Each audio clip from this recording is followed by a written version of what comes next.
प्रिय छात्र छात्री माने आज आम यही वीडियो माध्यम आलोचना करवा जुक्त 2 द्वितीय वर्षर सप्तम विषय जो विषय ना हूँ कौन भारतर वैदेशिक नीति बा इंडियन फॉरेन पॉलिसी बा भारतर विदेश नीति। तो पिला माने यही विषय आज आम आरंभ करने पूर्व प्रथम गोटे लॉर्ड पामरस्टोन गोटे कोटेशन को आम पढ़ा जो थी कि आम जाना पिला वैदेशिक नीति कहले कौन। तो पिला माने वैदेशिक नीति हूँ जदि आम वैदेशिक नीति बा विदेश नीति कहले आम गोटे देशर अलग देश मान सहित जो नीति नियम को बुझी पारिबा। तो पिला माने लॉर्ड पामरस्टोन कहिथिले जे कौन आंभर केही चिरंतन मित्र राष्ट्र नहांती बा आंभर केही चिरंतन शत्रु राष्ट्र नुह केवल आमर देशर हित हेउची चिरंतन शाश्वत एवं ताकू अनुसरण करिया आमर कर्तव्य।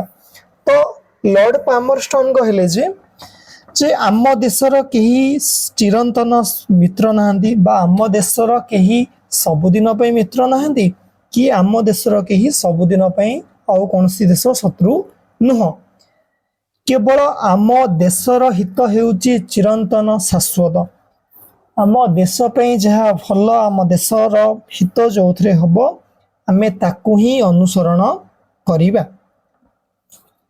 एडा विशिष्ट राजनीति विशेषज्ञ लॉर्ड पामरस्टोन कहिथिले जे गोटे देश पे आउ कौन सी गोटे देश सी हूँ कौन ना सबुदिन सी भल मित्र नुह कि सबुदिन सी भल शत्रु नुह आम देशर स्वार्थ अनुसार आम देश मान सहित मित्रता एवं शत्रुता करि थाउ। तो ठीक अच्छे पिला माने भारत विदेश नीति यही विषय प्रत्येक वर्ष गोटे क्वेश्चन तो आम निहाती देखा पाइबा पिला माने। तो पूर्व थर जमी विषय आसी कौन पिला माने ये विषय मौलिक हाँ भारतर वैदेशिक नीतिर मौलिक उपादान आसीथिला ता सहित भारत चीन संपर्क आसीथिला। तो पिला माने जदि एथर एग्जाम रे आसीबो ताहले भारत और पाकिस्तान संपर्क एग्जाम रे आसी पारियो। तो यही विषयटा को आज हम पढ़िया पिला माने केमती प्रथम आम उपक्रम आलोचना करिवा तापरे आम आलोचना करिवा वैदेशिक नीतिर अर्थ कौन तापरे आम आलोचना करिवा वैदेशिक नीतिर किछि संज्ञा तापरे आम आलोचना करिवा वैदेशिक नीति को प्रभावित करुथिबा उपादान या सहित आम आलोचना करिवा भारतर वैदेशिक नीतिर मौलिक उपादान कौन सब मौलिक उपादान रही जोटा कि भारतर वैदेशिक नीतिर। ता नेक्स्ट आम आलोचना करिवा भारत और यार पड़ोसी देश माने भारत सहित पड़ोसी देश मान केमती संपर्क आम आलोचना करिवा। तापर आम आलोचना करिवा भारत और चीन संपर्क विषय आलोचना करिवा। ता नेक्स्ट आम आलोचना करिवा भारत और पाकिस्तान संपर्क जोटा कि सबुठारु गुरुत्वपूर्ण एथर एग्जाम रे आसीबार बहुत चांस रही। तो शेष में आम उपसंहार आलोचना करी ए विषयटी को सारिबा। तो चलंतु डेरी न करी आरंभ करिया उपक्रम। सांप्रति आधुनिक विश्व एक एकत्रित विश्व रे परिणत होइछ। वर्तमान आम जदि देखिबा सारा पृथ्वी एकत्रित भावरे रही समस्ते मिलमिशि सब देश सब जेतिकी देश अच्छा पृथ्वी रे समस्ते मिलमिशि समस्तंगर मंगल पे कार्य करुचंती सिथिपे आमे वर्तमान विश्व को एकत्रित विश्व बोली कही पारिबा। सूचना प्रजुक्ति विद्या और जोगाजोग क्षेत्र रे विप्लवात्मक परिवर्तन जोगु सांप्रति विश्व रे वर्तमान राष्ट्र माने संयोजित होई परस्पर उपरे निर्भर करी चल प्रचल करुचंती और परस्पर सहित संपर्क रे बंधा होउचंती। वर्तमान समय आम कौन करवा आम देखा जे सूचना प्रजुक्ति विद्या बा जोगाजोग जमी आम कहीपर टेलीफोन कि फैक्स कि आम जेकोसी माध्यम कहीपर वर्तमान समय आम कहीपर कौन जोगाजोग क्षेत्र में बहुत परिवर्तन हो गलानी बर्तमान भारतर राष्ट्र मुख्य भारतर प्रधानमंत्री अमेरिकार राष्ट्रपति सहित फोन रे मध्य कथा हो पारुछंती। ये सब कौन एसबू हूँ जोगाजोग क्षेत्र में विप्लवात्मक परिवर्तन बा उन्नति फल कौन हो विभिन्न राष्ट्र नायक माने बा विभिन्न देशर मुख्य माने परस्पर उपरे निर्भरशील होई भल संपर्क रखी समस्ते मिलमिशि चलुचन वर्तमान समय। तापर आमे देखिबा जाति राष्ट्र और आंतर्जातीयतावादर वर्तमान युग। जाति राष्ट्र और आंतर्जातीयतावादर वर्तमान युग एमिति होइछि जे एही समय कौनसी एक राष्ट्र चाहिए मध्य अलग रही पारिबो नाही। वर्तमान समय रे आमे देखिबा पृथ्वी एमिति हे गलानी जे गोटे राष्ट्र बा गोटे देश जदि चाहिबो जे मु एकुटिया रहिबी का सहित मिसिबी नाही सेटा संभव नुह। गोटे देश अलग देश मान सहित मिसिकी रहिबो नहले एकुटिया रही पारिबो नाही। प्रत्येक राष्ट्र निज जातिर हित रक्षा करिया पई अन्य राष्ट्र मानक सहित अर्थनैतिक सामाजिक राजनैतिक वैज्ञानिक सांस्कृतिक संपर्क स्थापन करियो नित्यंती आवश्यक। गोटे राष्ट्र तार मंगल पई अलग देश मानक सहित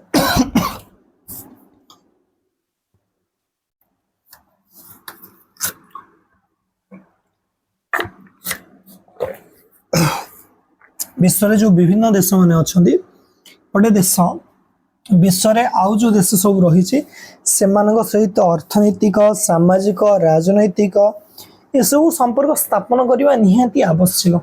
नहले आमे देखिबारे जदि भारत रे आमे देखिबा जे हमर जो अछि अशोधित तैल बा आमे जो कहूचे कोइल हमर जो पेट्रोल डीजेल भारत रे सेती मात्रा रे उत्पादन हे पारनी जति भारत रे दरकार। तो भारत कौन करुच्ची भारत वर्तमान रशिया ठार से सब किणुची फल कौन हो पाने जो जिस आम पाखे नहीं आम आउ कौन देश कि माने कौन वाणिज्य माध्यम अर्थनैतिक संपर्क माध्यम कि आम देशर आवश्यकता पूरण करें आमको अलग राष्ट्र मान सहित अलग देश मान सहित भल संपर्क रखा जरूरी। एक कथार सत्यता यही जे अन्य राष्ट्र गुड़िक सहित संपर्क स्थापन प्रत्येक राष्ट्र एक गुरुत्वपूर्ण और आवश्यक कार्य परिणत होउछि एवं जातीय स्वार्थर सुरक्षा और समृद्धि उद्देश्य रे अनेक राष्ट्र गुड़िक सहित संपर्क स्थापन रे एक राष्ट्र द्वारा अनुसरण करा जायथिबा नीति को विदेश नीति कहुए। बर्तमान आम आज देखिए वर्तमान समय आम देखिए प्रत्येक राष्ट्र प्रत्येक देश राष्ट्र अलग देश मान सहित भल भाव संपर्क रखा चाहते बंधुतापूर्ण संपर्क रखा चाहते शांति बसवास करने को चाहते।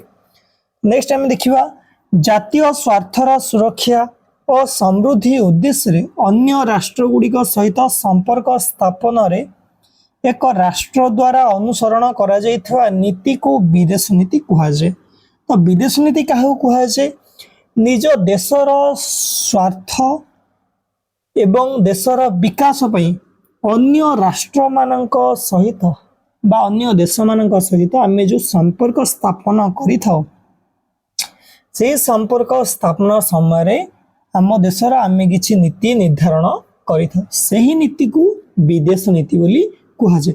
देशर स्वार्थ पई अलग देश मानक सहित बंधुतापूर्ण संपर्क पई आम देश जो नियम कानून तैयारी करा जाय थाए ताको हम विदेश नीति कहि परिबा। वैदेशिक नीति वैदेशिक संपर्क परिचालनार मूल आधार। वैदेशिक संपर्क बा देश देश मध्य आम संपर्क स्थापन करने पूर्व आम निज देश पे आम किसी आईन कानून नियम बनवा जे आम देश यही देश मान सहित जो जमी भारत हूँ गोटे गणतंत्र देश भारत सब चेष्टा कर जो देश में गणतंत्र अच्छी से देश सहित सी बंधुतापूर्ण संपर्क रखियो। नेक्स्ट हूँ कौन वैदेशिक नीति साहाय्य स्वाधीन राष्ट्र माने आंतर्जातिक स्तर रे अन्य राष्ट्र सहित वाणिज्यिक सांस्कृतिक और राजनैतिक संपर्क रक्षा करने सहित निजर जातीय स्वार्थ हासिल करने को प्रयास करते। जो आम वैदेशिक नीति साहाय्य प्रत्येक देश माने चेष्टा करती जे से निजर केमिति अत्यधिक विकास करें निज देशर समृद्ध करें एवं निज देशर स्वार्थ साधन प्रत्येक देश से निजर वैदेशिक नीति निर्धारण करें। वैदेशिक नीति हूँ वैदेशिक संपर्क परिचालनार मौलिक योजना। आम कहीपर वैदेशिक नीति कौन? वैदेशिक नीति हूँ देशर एमती गोटे योजना जो जहाँकि वैदेशिक संपर्क परिचालना करिवारे साहाय्य करिथे। आउथरे हमको बुझिबा ताकू जे वैदेशिक नीति हूँ एमती गोटे योजना बा नीति नियम जहा द्वारा आमे अलग देश मानक सहित संपर्क को परिचालना करिथौ। यह मध्य वैदेशिक संपर्क परिचालनार बतीघर। आमे कहि परिबा जे वैदेशिक संपर्क पूर्व वैदेशिक संपर्क आरंभ करिया पूर्व हमको वैदेशिक नीति निर्धारण करने को पड़िबो। विदेश राष्ट्र मानक सहित आमे क्यों भली भाव में संपर्क रखिया प्रथमे आमे नीति नियम तैयारी करिबा तापर से देश सहित संपर्क स्थापन करियो।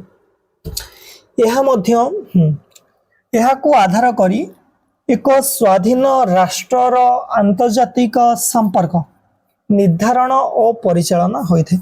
यही वैदेशिक नीति बा विदेश नीति को आधार करी गोटे स्वाधीन राष्ट्र बा देश आंतर्जातिक संपर्क बा अलग देश मानक सहित जो संपर्क निर्धारण करिଥାଏ एवं ताहार परिचालना मध्य करिଥାଏ। तो उपक्रम हम सरीगला। एबे हम देखिया वैदेशिक नीतिर अर्थ। तो प्रथम अर्थ होउची जातीय स्वार्थर सुरक्षा और समृद्धिर उद्देश्य रे अन्य राष्ट्रगुड़िक सहित संपर्क स्थापन रे राष्ट्र द्वारा निर्धारित करा जाउथिबा नीति को विदेश नीति कहुए। तो ताको हम बुझिया पिला माने वैदेशिक नीति होउची कोन? निज देशर स्वार्थ रक्षा पाई आमे अन्य राष्ट्रगुड़िक सहित जो संपर्क रखिबा सही संपर्क स्थापन पाई आमे किछि गुडे नीति अनुसरण करिया बा आम देशर किछि गुडे नीति मानिया जाको आमे कहा होउची कोन? विदेश नीति बा वैदेशिक नीति। वैदेशिक नीति कहले सही नीति समूह को बुझाए जाको आधार करी जातीय हितर सुरक्षा समृद्धि पाई अन्य राष्ट्र और आंतर्जातिक अनुष्ठान गुड़िक सहित संपर्क स्थापन करा जाए।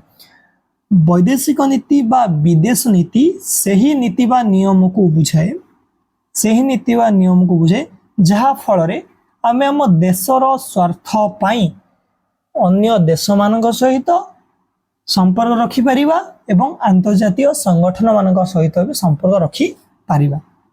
वैदेशिक नीति सही नीति को बुझाए जो नीति फल रे बा जो नीति नियम फल रे आमे आम जातीय स्वार्थ सुरक्षा करि परिबा, देशर स्वार्थ पूरण करि परिबा, ता सहित देशर विकास करि परिबा एवं सही नीति नियम अनुसार आमे विदेश अलग देश मानक सहित भलरे संपर्क रखिबा। नेक्स्ट होची विदेशी राष्ट्र मानक सहित अन्य स्वाधीन राष्ट्र माने जो नीति आदर्श द्वारा परिचालित होइथांदी सही नीति को वैदेशिक नीति कहा जाए। वैदेशिक नीति क्या कहा जाए? जो नीति नियम द्वारा गोटे देश अन्य विदेशी देश मानक सहित संपर्क रखि थाए। जो नीति नियम आईन कानून द्वारा गोटे देश अन्य देश मानक सहित संपर्क रखि थाए ताहाको आमे वैदेशिक नीति बोली कहिबा। अंतर्जातीय क्षेत्र रे विदेशी राष्ट्र सहित संपर्क स्थापन और परिचालना पाई स्वाधीन राष्ट्र माने जो नीति नियम निर्धारण करिथांदी ताहाको वैदेशिक नीति कहा जाए। से सम जिनस पिला माने जे विदेशी राष्ट्र मानक सहित बा अलग देश मानक सहित संपर्क स्थापना एवं परिचालना पाई देश जो नीति आदर्श रे परिचालित होई थाए ताहाको वैदेशिक नीति कहा जाए। तो एथरे हम बुझियो जे वैदेशिक नीति कोन? जदि गोटे आम देश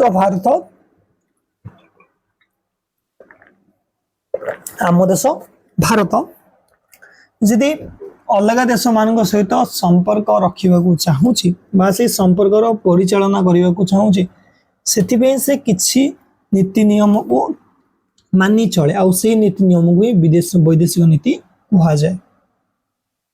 तो नेक्स्ट आम देखा वैदेशिक नीति होउची वैदेशिक संपर्क स्थापना परिचालना करने स्वाधीन राष्ट्र मानकर सुविस्कृत योजना। वैदेशिक नीति कौन पिला माने वैदेशिक नीति हूँ गोटे योजना जहाँ फल गोटे देश अन्य देश मान सहित संपर्क स्थापन कर वैदेशिक नीति बा विदेश नीति हूँ गोटे योजना जहाँ फल गोटे देश अन्य देश मान सहित संपर्क स्थापन कर वैदेशिक नीतिर अर्थ देखिले एबे आमे देखिया वैदेशिक नीतिर संज्ञा। हाटमैन मतरे वैदेशिक नीति होउची ईप्सित जातीय स्वार्थर सुचिंतित और सुव्यवस्थित विवृत्ति। हाटमैन कौन कहले से कहले वैदेशिक नीति होउची जातीय स्वार्थर वैदेशिक नीति होउची देशर स्वार्थर सुव्यवस्थित विवृत्ति। आम कहीपर वैदेशिक नीति हूँ देशर स्वार्थ पूरण करने नीति नियम।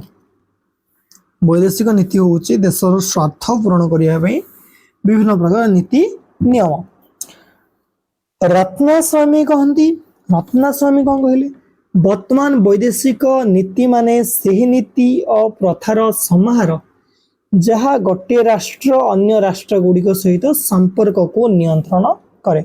वैदेशिक नीति हूँ सही नीति जो नीति फल गोटे राष्ट्र अन्य राष्ट्र मान सहित संपर्क को नियंत्रित करिथे बा नियंत्रण करिथे। गोटे देश अलग गोटे देश सहित जो संपर्क रखिबो से संपर्क को नियंत्रण करने नीति हूँ वैदेशिक नीति। जॉर्ज मॉडेल्स कहे कहले आंतर्जातिक परिवेश सहित निजको खाप खुआई अन्य राष्ट्र मानक बाह्य कार्यकलाप गुड़ी को प्रभावित करने जो कार्यक्रम और नीति निर्धारण हुए ताहाको वैदेशिक नीति कहा जाए। इथर आम कहीपर विदेश परिवेश अलग देश मान प्रकृति को देखिकी आम सहित केमती भल भाव कार्य कर से आम किसी नीति नियम निर्धारण कर से नीति को वैदेशिक नीति कहा जाए। नेक्स्ट हूँ फेलिस ग्रास मतरे अन्य राष्ट्र सहित संपर्क स्थापन करने निर्धारित नीति को वैदेशिक नीति कह जाए। सबुठार सहज पिलाने यहाँ को समस्ते घुषी दब।